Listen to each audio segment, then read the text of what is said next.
What's going on, YouTube? It's Sensei, the place to be. Children, Mr. A&E, back to give you guys my Crown Jewel review. I do apologize for this thing coming out late because, once again, it's hard for me to catch up with them Saudi Arabia shows, but I've been gone the whole week. I haven't put up a content in the whole week. A lot of that is due because, Phillies in the World Series.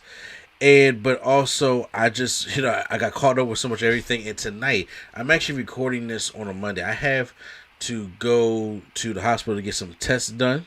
So it's nothing serious or anything like that, but I've been me and my family been prepping for that and stuff like that because I won't be gone. So I won't be so I'll probably be able to see Raw while I'm there, to be honest with you, if I want to. And review it when I come back tomorrow.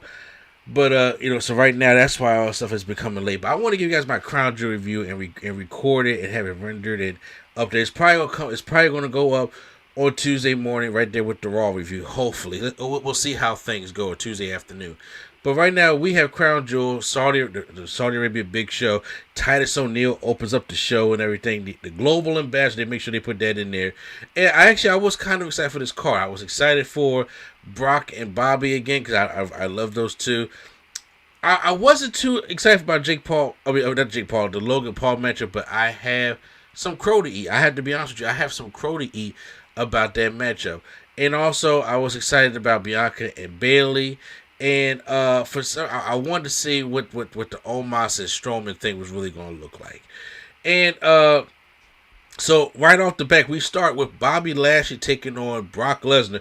So Lesnar already said, if I'm not going to be in the main event, I'm definitely going to go on first. It's always been Brock Lesnar's motto, so he can hurry up and get a plane out of there, out of Saudi Arabia, and go back to Saskatchewan. Okay, so Bobby Lashley comes out first, and it's Brock Lesnar. And look, this match was, to me, was better than the Royal Rumble matchup, but they can also give a better matchup. Because obviously, this was more about how, because I think the finish kind of let the air out the bag when it comes to the matchup. Brock Lesnar's on the outside. Bobby goes to the outside, pushes Lesnar to the steel steps. So now Lesnar's selling a knee injury. He's selling a knee injury. You hear me? So along with selling a knee injury, Bobby is on the attack. He goes and spears him on the outside. After the spear on the outside, he goes and spears him through the barricade because we got to have a barricade spear spot when you're dealing with two behemoths, right? And then, so with that being said, Bobby gets him back into the ring and goes for the spear again, and then he tries to go for the cover. Brock Lesnar kicks out. And then Brock automatically gives him a snap German suplex. Bobby still is taking these suplexes on the shoulder, but not as bad as the Royal Rumble. The Royal Rumble, he was taking them bad. This one is like, I'm gonna allow me to fall a little bit on my back, but I'm still not as comfortable. So hopefully, because it is gonna be another match, but hopefully by the next one he'll be more comfortable with it. But in my personal opinion, he took him a little bit better than he did the Royal Rumble, because the Royal Rumble was just way too high. He got injured. He injured himself by the way he was taking him at the Royal Rumble. So. He got the German suplex. Then Brock goes for the F5, and Bobby kicks out. So then Brock goes for another F5. Then Bobby turns it to the hurt lock. He locks it in, and then the referee gives the whole count, like 1, arm goes down, and 2. But then Brock holds on. He's like, I don't want to give up. Get away. And then he kind of like does the whole Bret Hart Stone Cold spot from Survivor Series 1996 when Bret Hart, when Stone Cold has the $1 million dream on Bret Hart. And Bret Hart climbs the turnbuckle and just rolls back and then pins Stone Cold that way. That's how it happened, but it didn't roll through like that. It just rolled through like Lesnar just fell on top of Bobby, and Bobby wasn't paying attention. He was just being stupid because it made Bobby look stupid a little bit. And they count the 3 count. Bobby Lashley loses. Brock Lesnar wins the matchup. So after the matchup, Bobby's pissed, and he goes back and puts the hurt lock on Brock Lesnar and holds it for even longer. This is the shit I'm talking about. I'm like, because, this made Bobby look incredibly stupid. And I'm like, Bobby Lashley shouldn't be looking stupid, especially when you're in a feud with Brock Lesnar. But like I said, it was a better match than Royal Rumble, but I do know that they have a good matchup. And because it ain't got to be a long drawn out 20-minute classic. It ain't got to be a speed run. It could be something like, it could be a good 10-minute matchup between these two. Kind of like how, because I knew Goldberg and Lesnar had a better matchup than WrestleMania 20, and they showed it at WrestleMania 33. So, and even at Survivor Series, I'm just like, so there's one in there. They just going to have to go out and find it. So, After that, backstage, Byron Saxton is interviewing Alexa Bliss and Asuka, getting ready for their Women's Tag Team Championship matchup because they won them on Monday, which I didn't do a Raw review about that. As Alexa's talking, there's a screen right there that says Crown Jewel. Then you see Bray Wyatt's butterfly logo come up, and then all of a sudden, it's like Alexa gets distracted for like a second and then goes back. The crowd caught on to it and everything. So we're set up for the next matchup. So it looks like Bray is going to be coming after Alexa Bliss. We get the Women's Tag Championships, Alexa Bliss and Asuka taking on Damage Control. This was actually a pretty good matchup. The crowd was, it really does help when the crowd is into things, and they was really into the women in this matchup, and they really went out there, and this one, Alexa Bliss did not bore me, because Alexa Bliss does bore me in her matches a lot. Asuka and Io had to stare down. I ever wondered that if they would ever get a program, because I would love to see an Asuka, Io, Sky type program. Honestly, you know, we actually have a Tower of Doom spot. That, you know, there's a lot of other good stuff that goes on, but the finish comes as Alexa Bliss is trying to go for the Twisted Bliss. Nikki Cross comes out, attacks Alexa Bliss, and then gives her like her little twisting neck breaker off the top rope from Alexa Bliss, and covers her. I mean, and then Dakota Kai, I believe, is the one that covers Alexa Bliss, and they win back their Women's Tag Team Championships. Look, the Women's Tag Team Championships have gone completely useless, but I think everybody may be asking, what was the point of even taking them off of them on Monday, and then if you're going to just give it back to them on Saturday? Well, the truth is, it's all part of making that moment in Saudi Arabia, making that women's moment in Saudi Arabia, because WWE wants to be able to be like, we did that now. But when it comes to when I see the results later on in the night, I'm sitting there thinking to myself like, I don't think it was a good reign. At first, I don't think it shouldn't have happened in the first place, to be honest with you. But I guess they wanted to have that kind of feel good moment. And like I said, the whole story with Damage Control is just not a satisfying one, to say the least. We go to the back and we see a kind of like, SUV pull up. It's the Paul brothers, Jake Paul, Logan Paul, his entourage, interviewed by Brian Saxton, talk about some. Once again, it's all going to take is one lucky punch. Jake Paul had this belt on. I heard people say that's what the NXT 2.0 championship should look like. And I'm like, yeah, I could actually agree with that. Y'all got to go see this belt. It's like a colorful belt that he has on. Like, I really think that should have been part of it. Next up is the steel cage matchup between Karrion Kross and Drew McIntyre. So it's a steel cage rules. You can either pin or escape. This matchup was better than the strap match. Now, here's the thing. I've heard conflicting things. Me personally, this is for me personally, I like Karrion Kross or Killer Kross, the character. When it comes to his body of work in the ring, I'm not a big fan of. I'm just not. I wasn't a big fan of his work back in Impact Wrestling. I'm not a big fan of his work in Lucha Underground. I'm not a fan of his work now. I'm just not a fan of his work. But this one was a more better of a steel cage match, a more better of a matchup between these two than the strap match was at Extreme Rules. So, Drew closes the cage, and then, of course, him and Kross have some back and forth. Scarlett's still on the outside. There was one point where Drew does the hanging from the top turnbuckle, and Kross on top of him. He sits up and takes it for a body slam. Also, Kross trying to escape the cage, and Drew gives him a super suplex, kind of like while Kross like hanging from the top of the cage and falls, and while Drew's still on the top turnbuckle and falls like that. Not a superplex from both of them on top of the cage. No, that just be crazy. No, we're not doing that. But what happened was, as Drew hits a Claymore out of nowhere, he goes to try to open the door. Scarlett is right there. The first time he tried to hit the Claymore, Scarlett distracts him on the steel cage, like she's like shaking the cage, and Drew's just like, "Yo, what's she doing? Like, how is she still distracting me?" And the cage was to be here, right? So the second time, when Drew's just in the corner, hits the Claymore kick to Kross, he goes over to the door, and Scarlett says she locks the door, and she says you can't get. Oh, before she locks the door, I'm sorry, she maces Drew and maces the referee. Okay, so that does happen. And now it's just like, oh my God.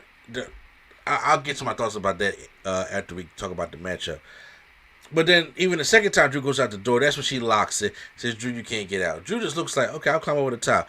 But then now Scarlett realizes, oh shit, I locked my husband in there. So she got to try to hurry up and unlock the door so Cross can get out. But Drew McIntyre already climbed over the top, and Drew McIntyre wins the matchup.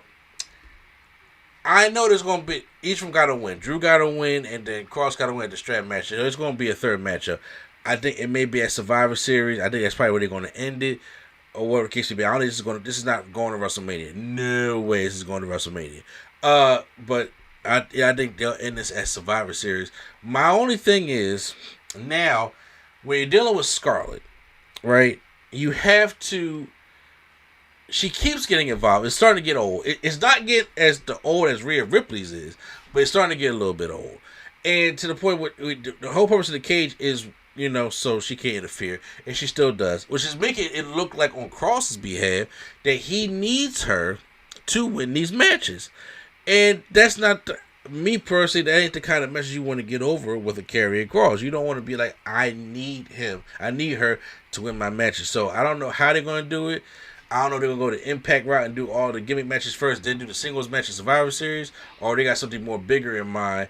Or I don't think they're going to go too ridiculous like Scarlett is in a shark cage above the ring type shit. Like, no, we ain't going to do that. Not in Triple H's house. You know what I'm saying? But, I thought, like I said, I thought it was solid. It was a solid cage match. It was better than their scrap match, but it's because I'm just not a big fan of Karrion Kross's body of wrestling work. Now they show 2 black Chevy trucks coming up, and it's now the Bloodline. You see Solo Sikoa again now letting out Roman Reigns, and Roman Reigns is coming there with the Usos, and then Paul Heyman, of course, Byron Sexton talk about, so you heard Logan Paul say he takes one lucky punch, and then, they just walk away, and he was like, one lucky punch.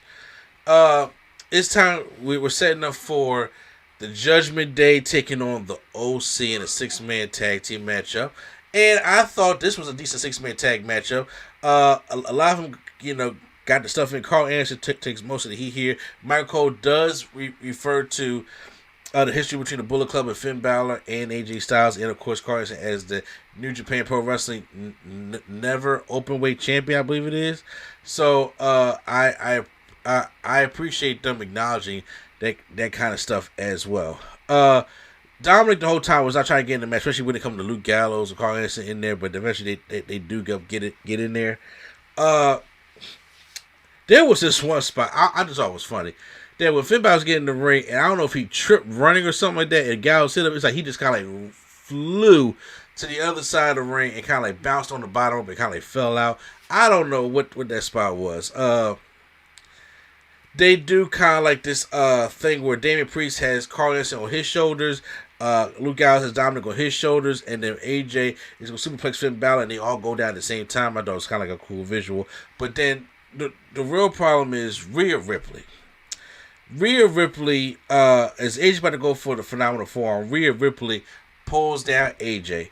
Michael Cole's losing his shit. He's just like, somebody should kick her ass. And then even Rhea goes over like, you gonna do it to me, Cole? And Cole don't say nothing. But it's like, after a while, it started to get to the point where it's like, oh, who's the one going to kick her ass? Batista said it the right way when it came about Stephanie slapping everybody. It's like, yo, when does she get her come up? It's like, I don't mind somebody slapping me, but when does she get to come up? It's because Rhea has just been slamming Luke Gallows and then been messing up with AJ and all this kind of stuff like that. But it's like, when is it going to happen to her? She comes out with a hairstyle. She says that this is a tribute to the late great Beth Phoenix. So of course, Edge and Beth Phoenix are going to return. They're going to have that mixed tag match probably at Survivor Series. Don't push this to Mania. I don't think there's no need to push this to Mania. I don't know what the plans are. I know Mysterio are going to be Mania, but Balor hits a shotgun dropkick.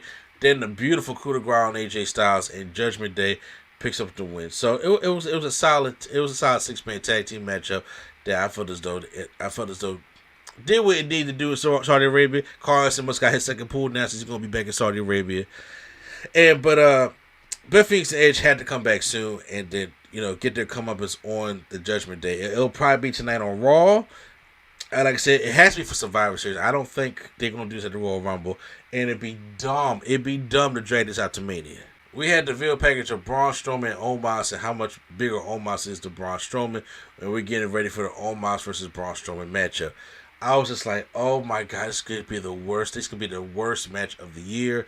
It's never going to be the best match, but or they can just not, do something to not disappoint or not make a mess of themselves. And I think that's what they did.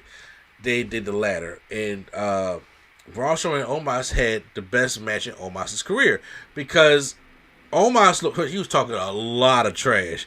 I was like, you might want to cut that in half, bro, because you was talking a shit ton of trash. But Braun Strowman was selling his ass off for Omos. He was sitting there and he was just tossing him and doing all that kind of stuff. And he was throwing him around the ring, like, from corner to corner and taking him down. Even when Strowman clothesline Omos to the outside, goes for the Strowman Express, that little little chiggle going around with the running around tackling people. He runs right into Omos. Omos just takes him down. And Omos is doing this the whole match, but then Omos goes and runs to Strowman in the corner. He misses, and Strowman gets him up for the power slam. He wasn't gonna power by that big dude. He got him up for the power slam and pinned him that way. And I was just like, wow, that wasn't gonna be as bad as I thought it was. I thought it was a nice two big guy matchup. Honestly, I think if they had like a no disqualification thing, you could have some barricades breakdown. You could really do some damage with a no DQ stip with this, opposed to them trying to actually have a wrestling matchup, which I don't think this may be the end between them. I don't know if it needs to be a 3-match rivalry, but I know Strowman needed to win because you got to have some kind of opponents for Roman. You got to build them up also. But Strowman when it was obvious, but seeing Strowman get dominated like that, I wasn't ready for that. I didn't think it was gonna be like that, to be honest with you. Usos made their entrance. Jey Uso apparently hurt his wrist on the European tour, so it was the Usos taking on the Brawling Brutes. There's no drama here. There's no drama. Nobody who knows wrestling who was in that arena right now. Maybe it's just some little kid who just is so innocent that he don't know the storylines that the Brawling Brutes are going to win the championship, especially when the Usos are defending the belts against the New Day. So the New Day would try to prevent them from taking their longest tag team streak. Because New Day is the longest tag team champions, and Usos looking to break that record, which they will. So, but once again, it was a little scary. Like I didn't watch too much of this matchup, but they did hit the 1D on I believe it was Butch, I believe it was, and won the matchup. But there was a spot where Jimmy did like the splash on the top, and he hurt his shoulder. He clearly is looking like he's hurting his shoulder. Even when Jimmy tried to pick him up by his shoulder, he's like, "Nah, my shoulder is hurting." And then even when he made the pin, his shoulder was still hurting. I'm just like, I hope it's not a bad injury, because that will mess with the pace of things, especially with this bloodline story. Like if there's any story you want to just come out squeaky clean, it's got to be the bloodline, because you don't want nobody to get injured. And it's like seeing Jimmy, hurt his shoulder. We gotta see what the update about that is, because it could be, it could be serious. We don't necessarily know. But it's a solid matchup. Nobody thought the Braun Brutes was going to win this matchup, so there's no heat behind it, So after that, it's time for the last woman standing matchup between Bayley and Sasha Banks, Bianca Belair. So early on, Bayley tries to get the upper hand on Bianca. He does a kip up, and then she goes against a kendo stick, tries to use a kendo stick, but Bianca's being very, very athletic about it. But then Bayley tries to go for a chair, and then Bianca Belair tries to kick her with the chair. It's like Three Stooges out there in the beginning. Then she tries to go get for a ladder. When she goes for the ladder, Bianca tries to go get her, but then she kind of like guillotines her on the middle rope. So that slows down the pace. So now they have these steel steps on the outside. It's not in the corner like the other steel steps. It's like right there in the front. So there's a spot where Bayley puts Bianca right between the ring and the steel steps. They had a little triangle, little hole area, and she like kicks the steps, and Bianca falls down. Then she takes the ladder, puts it on top of that to keep her down, like caught up in these steps. I thought that was kind of cool. Bianca kicks out. Bianca tries to throw the steps, but it's not because she's not strong. But the steps didn't go there very far because she didn't have a good grip on the steps in the first place because she grabbed it the wrong way. It's like they got them hand holes right there that you can pick it up and launch it that way, but she was trying to pick it up the other way. And I was like, that's dangerous right there. You don't really want to do nothing like that. We go over to the other side of the ring, and then Bayley pulls out a table, sets up the table, tries to suplex Bianca on there, but Bianca suplexes her onto the apron. That looked like it sucked. And they're making their way up the ramp. Well, first of all, Bayley sits Bianca in a chair. Then she runs the barricade, clotheslines Bianca over in the chair. Good stuff. Then Bayley takes the little opening part where they keep the fans in there, and she opens it and swings in Bianca's face. But then Bianca tries to fight back. It looked like Bayley trips between the ramp and the crowd. Like she's selling the knee. But when Bianca gets there, she just double crosses her. They fight up the ramp, and Bayley hits a sick Bayley to Bayley on the floor to Bianca Belair. Then she gets this little equipment cart, throws at Bianca and knocks her in there. Bianca kicks out, and her hair gets caught in it. I thought it was part of a spot, but no, her hair the chick got caught into it. Tries to push the belly, but the equipment box hits the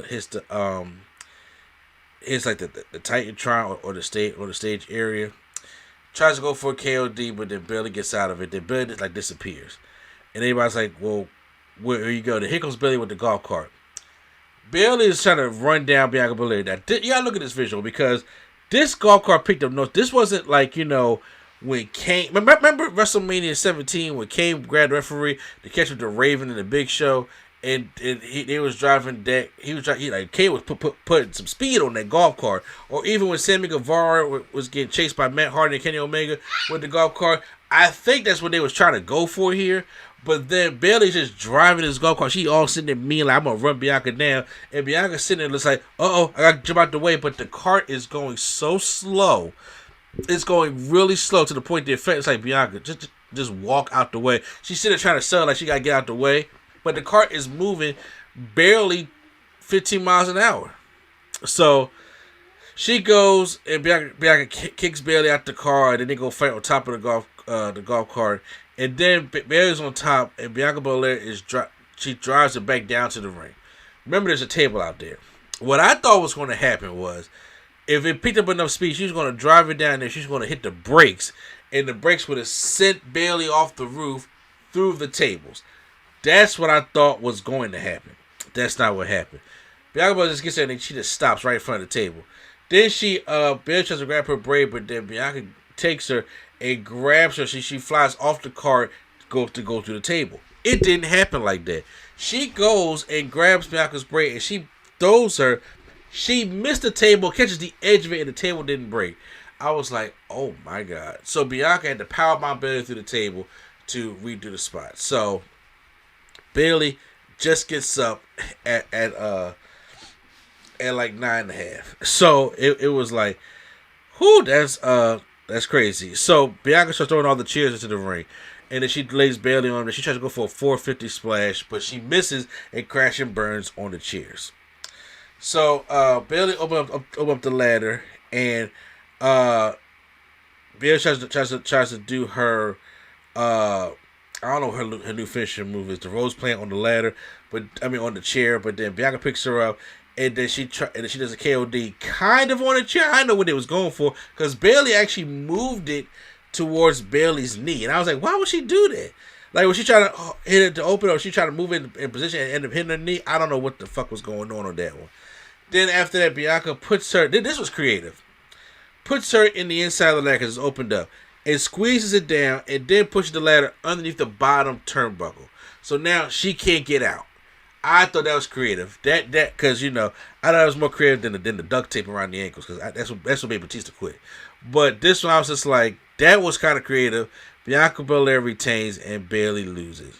I thought it was a good match. They gave the women time out there. The people love the women and go out there doing what they do. I thought Bayley was going to win because Damage Control won.